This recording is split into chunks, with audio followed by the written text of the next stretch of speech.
Bonjour à toutes et à tous, bienvenue sur ma chaîne. Voilà, ça y est, premier jour de la deuxième semaine de confinement obligatoire. Après avoir travaillé une semaine de merde, bien évidemment, hein. Cela va sans dire. Voilà, hein. Alors aujourd'hui, Monsieur Salomon a annoncé que plus de 90 000 cas donc, de personnes atteintes du Covid-19 avaient été consultés donc, par des médecins généralistes. À ça, vous rajoutez les 64 000. Ça nous fait du. Enfin, 64 000 et quelques, 65 000. Ça nous fait du 155 000 personnes contaminées dans l'état actuel des choses. Moi, je vous avais dit il n'y a pas longtemps de ça qu'on allait atteindre les 200 000. Eh ben, comptez, hein, on est déjà à 155 000. On n'a pas atteint le pic. Et je pense que déjà, de toute façon, on doit être à 180, 190, voire plus. Ça, c'est la première chose. La deuxième chose, je viens d'apprendre que j'ai un collègue à moi qui est contaminé, qui a été contaminé, qui s'en sort, heureusement pour lui. Il s'en sort bien. Donc, le problème qu'il y a, c'est que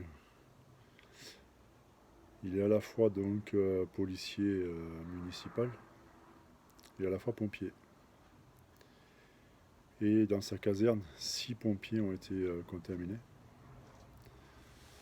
6 pompiers donc âgés d'une trentaine d'années. Sauf lui qui est beaucoup plus âgé, bien évidemment. Voilà. Et donc ces cas, bien évidemment, n'ont pas filtré. Donc je l'ai appris hier parce que j'avais besoin de conseils. Donc je l'ai appelé. Et c'est lui qui m'en a informé, tout simplement. Et donc, c'est un village qui est encore plus loin que celui que je vous disais l'autre fois, là. Ce qui fait que ça fait 6 et 5, 11 et 7, 18 cas. Ça, c'est la version officielle. Mais en fait, je pense que dans mon secteur, c'est sûr qu'il doit y avoir facile plus d'une centaine de cas. On a appris aussi que Montpellier, Nîmes a récupéré des malades du Grand Est afin de les soigner. Tant mieux, hein. Voilà, donc on se rend compte que chez nous, dans le Gard, hein, on est assez. Je vais bien, tout va bien, quoi, dans le monde des bisounours. On adore énormément cacher les choses aux gens. Alors, quelque part, je dis pas, il y a des choses qu'il ne faut pas dire aux gens, ce qui est logique. Mais là, dans le cas du virus, je pense que c'est une grosse connerie de la part de ceux qui nous, enfin, entre guillemets, qui nous gouvernent, de ne rien dire. Donc on arrive à avoir les informations au compte-gouttes qui tombent, notamment tiens, un policier qui est décédé, un major de 54 ans, en région parisienne. Voilà. Donc si lui a été contaminé, ça signifie que ses collègues ont été contaminés. En principe, il y a à peu près 600 fonctionnaires de police qui ont été contaminés. Alors, les gendarmes, pour l'instant, on n'a pas de chiffres. On a également 600 militaires français de contaminés sur le sol français. Comment, dans quelles circonstances, on ne sait pas. Donc on se rend compte en fait quand vous ajoutez tous ces chiffres-là que c'est en train d'exploser. Et puis bien évidemment, bon on va pas y revenir, hein, j'ai poussé un petit coup de gueule là-dessus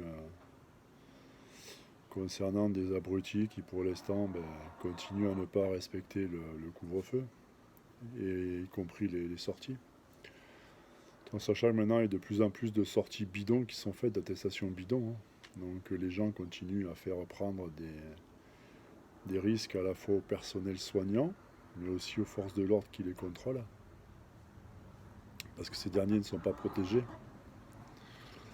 Il faut le savoir, ils ne sont pas protégés, donc du coup, ils sont en première ligne, puisque quand la personne, même si la personne en trouve sa vitre, qu'elle vous tend l'attestation et que vous touchez cette attestation ou quoi que ce soit, la personne va être, le policier va être contaminé tout simplement.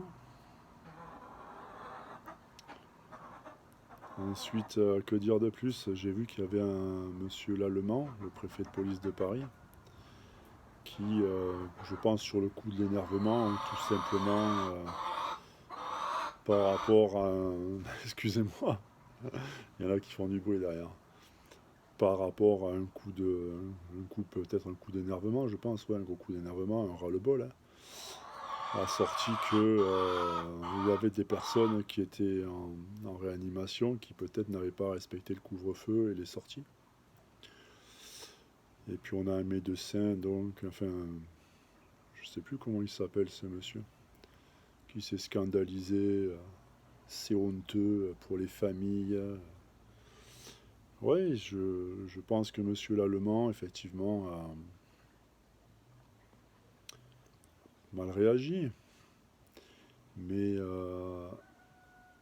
je pense aussi que, vu le nombre de personnes qui ne respectent pas le confinement, il est fort peut-être possible que certaines personnes actuellement en réanimation ont soit été contaminées justement par des gens qui ne respectaient pas donc, les consignes, soit tout simplement elle l'était déjà et voilà, elle se retrouve en réanimation. Alors le médecin s'est outré, ce sont des propos patati patata qui sont dignes de la Gestapo, etc. etc. Moi je vais juste rappeler à ce médecin qu'il a signé ce qu'on appelle un serment d'Hippocrate. Donc, je ne vais pas lui énumérer là, le serment d'Hippocrate. Il prend sa petite fiche et il regarde, et puis il s'occupe justement de soigner les malades. Et il lance pas ce genre de polémique, surtout dans la situation actuelle. Je pense que le milieu médical a autre chose à foutre que de s'enliser dans une merde comme ça. Voilà. Alors si ce monsieur a rien d'autre à faire, si ça l'amuse, il a que ça à foutre, qu'il le fasse. Alors effectivement, il a sorti, ouais, j'ai un de mes infirmiers qui est touché. Oui, c'est sûr, c'est malheureux. Mais donc, moi, je pense qu'il faut arrêter la polémique. Monsieur Lallemand, tout simplement parce qu'il reçoit des chiffres, donc doit en avoir à le bol d'avoir des abrutis qui ne respectent pas le confinement, des imbéciles qui ne font pas le couvre-feu, des gens qui se croient au-dessus des lois et puis surtout au-dessus du virus. Et puis il y a autre chose que les gens ne comprennent pas. Je tiens juste à vous rappeler une petite chose, c'est que si vous avez un membre de votre famille qui a au-delà de 65 ans, 70 ans, et qui se trouve, voire plus, 75, 77, 80 ans, et qui se trouve atteint du Covid-19, contaminé par un connard qui n'aura pas respecté le confinement. Qu'est-ce qui va se passer d'après vous quand il va se retrouver à l'hôpital? Et que le connard qui a 20, 25 ans ou 30 ans se retrouve en même temps que lui aux urgences? Votre grand-père va partir en réanimation, on va lui faire, enfin même, il partira pas en réanimation, il va partir en soins palliatifs. Et le connard qui l'a contaminé, qui a plus de chances, qui étant plus jeune, a plus de chances de s'en tirer, lui on va lui donner un lit. Voilà. Tout simplement. Donc je pense qu'il faut remettre les choses à leur place. Il faut comprendre qu'on n'est pas encore au pic de la pandémie. Il faut comprendre aussi que les gens en ont marre, certaines catégories de personnes en ont marre. Donc voilà, c'est un tout et il faut, je pense, plutôt se concentrer sur le problème de traiter ce putain de virus que de lancer ce genre de polémique. Voilà. Et voilà, donc aujourd'hui il fait chaud, il fait très beau. Alors j'ai une casquette sur la tête. C'est pas par plaisir, c'est parce que ce qu'il y a dessous, je vous laisse imaginer, vu qu'il n'y a plus de quoi faire, à quoi ça ressemble. Donc pour revenir, donc, on est effectivement facile à plus de 200 000 cas. Ça va continuer à augmenter. Et là, qu'est-ce qui est en train de se passer Confinement, je pense qu'on va se l'avoir bien après la deuxième quinzaine d'avril, ce qui est normal. Mais bon, On a déjà expliqué aux gens qu'il fallait pas qu'ils partent en vacances. Alors c'est vrai que c'est difficile, hein, je comprends les gens, hein, ils ont la personne qui vit en appartement ou dans un pavillon en région parisienne ou dans n'importe quelle autre partie de la France, qui bosse toute l'année, qui met de l'argent de côté et qui se dit ouais je vais passer 15 jours, 3 semaines de vacances. Et là le coronavirus tombe et on lui dit bah, écoutez mon garçon, tu vas essayer plutôt de rester chez toi. Je comprends, je conçois effectivement que ça puisse choquer, ça puisse énerver, c'est normal. Mais après, quel prix vous donnez à votre vie? Quel risque vous avez envie de prendre? En sachant qu'inconsciemment, tous les jours, vous en prenez sans vous en rendre compte des risques. Voilà. Dès le moment où vous vous levez, vous prenez des risques. Et quand vous sortez de votre domicile, vous prenez des risques. Donc là, est-ce qu'il ne vaut mieux pas accepter le confinement un peu plus et voir ce qui va se passer, plutôt que de risquer d'aller choper le virus, ou peut-être même le transmettre à d'autres personnes? Il faut réfléchir. Puis, ouais, il y a plein de choses comme ça où on peut se dire peut-être que le gouvernement, en fait, a plutôt tendance à... Je sais pas si vous avez lu les infos, là, mais je pense qu'ils nous sortiront du confinement, enfin, ils enlèveront le confinement quand on aura soit un test fiable, soit quand on pourra faire tester tout le monde en France, parce que là, ils réfléchissent sur le cas d'une prise de sang en sérologie.